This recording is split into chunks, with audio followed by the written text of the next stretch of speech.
So, David, can you just give us a little bit about your background, your time before Partners in Performance, and then lead into your career at Partners in Performance? I had a brief start as a computer engineer and quickly realized I didn't want to be a coder. I did an MBA.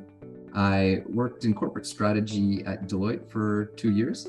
And then I was in touch with a colleague who worked at Partners in Performance, and he was loving it and always said good things about it. And he brought me over to PIP to do a lot more tangible work.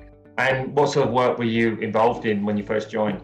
So I started off in Canada and did some engagements there with mining and with airline catering, and then moved to Australia and have done a whole breadth of different types of work, from pulp and paper to work apparel, state police and an airline, all sorts of different companies. And in the last couple of years, I found my niche in energy transition work. It wasn't from my academic background. It was just from something that I wanted to do. And from the very beginning, when we were doing those types of engagements, I put my hand up, and it's become an area of expertise for me now.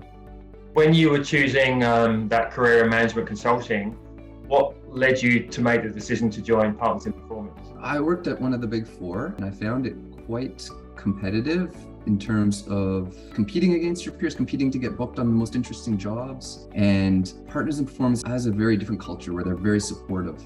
Everybody wants each other to succeed. And it has strong values and really stresses those values of unleashing potential in each other. And it really does come across in feedback and in teamwork and on engagements. You can really feel it.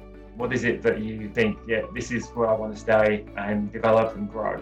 Well, I've spoken about the culture and how fantastic it is, but it's also, I guess, the change in types of work that I've done over the years. As I feel like I'm getting maybe tired or looking for something new has come up. So I managed to join a digital role for a year, and that was when my son was born. So I actually got to take a step back from traveling and do that digital role, which was aligned with my background in computer engineering and what I enjoy. But now I really feel like I found a sense of purpose in helping the planet, so decarbonize. In energy transition, we are growing that practice, and I am impressed by how much is happening in that space in the last 2 years. You do hear the negative stuff on the news, but when you actually see what's happening and what companies are doing, committing to 30% reductions, 50% reductions, net zero, it's really fantastic to see. And being a part of that is really humbling.